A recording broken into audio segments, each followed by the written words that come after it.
Now that I have my 3 individual city plates, I'm going to return to the selection tool and place these on a map. Inside your sources folder is a map at a pretty good resolution, 1480 by 960, larger than the standard definition video comps we're creating. And as you saw in the previous chapter, it's good to go ahead and create elements that are bigger than you need so that you can pan around on them and do other tricks with them later on. I'll click on this USA map and drag it again to my new composition icon. It will create for me a composition that is the same size as this map. I'm going to go ahead and change this down to fit up to 100% and auto resolution so I can see it all on my screen at once. I'll also drag the USA map comp up into my comps folder to keep everybody together. Now that I have this map, I can drag my cities on top of this map. I'll grab city 1, which was Denver, and drag it on top of Colorado. City 2, which is Dallas, and put it in its proper place. And grab city 3, which is Chicago, and put it there up against the lake. Now that I have this master high-resolution composition with my large map and the 3 cities in place, I can go ahead and create my final composition at whatever video size I need for my final output. I'll make sure my comps folder is selected, so any new comp I create goes right into that folder. Composition, new composition.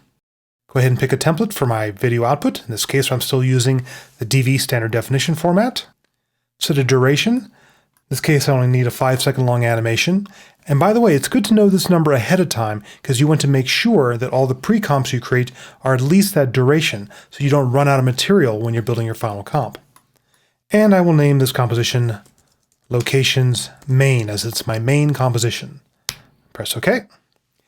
And I'll drag my USA map into my main composition. Again, I can put it in the comp panel, I can put it in the timeline panel, or I can drag it right on top of that composition in the project panel.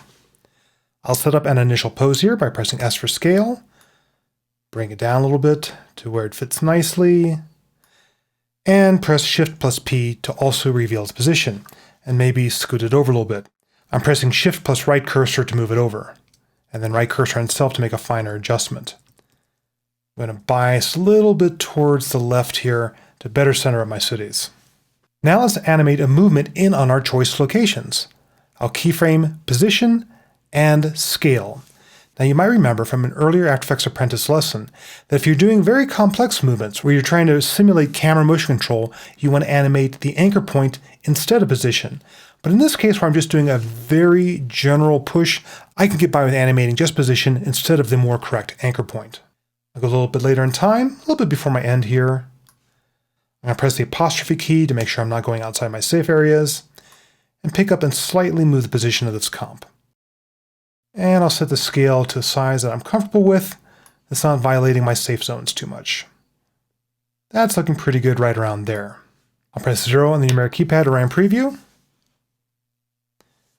Now I have a nice gentle move in on my cities, seeing them in greater detail. That stop at the end is a bit sudden. I probably want to select at least those keyframes, right-click, and ease into them. I can also ease out of my initial keyframes to have a smooth takeoff and a smooth landing in my final position. Ram preview again. And that's a nice gentle move. Now let's review exactly what's going on here. I'm going to press the Shift key to bring up the composition mini flowchart, and we have a whole separate sidebar movie at the end of this lesson about different ways to navigate chains of compositions. I'll click on this arrow, and I can see what's going on here. I have all my individual cities flowing into my USA map into my final locations main comp. I'll click on these arrows to go back earlier in time, and I'll select that plate composition. And now I'm back at the very beginning of everybody. The plate feeds the 3 cities, feeds the USA map, feeds the final composition. And remember, these are all different sizes. The plate and these cities are very small comps. They're arrayed in different locations on the very big USA map. Then we take that big USA map, shrink it down, and make a move on it in locations main. You don't need to do everything in one composition, and not all of your compositions need to be the same size as your final. Create different comps based on the size of your elements, and only worry about bringing it all together in that final main composition that you're going to render for video or web output.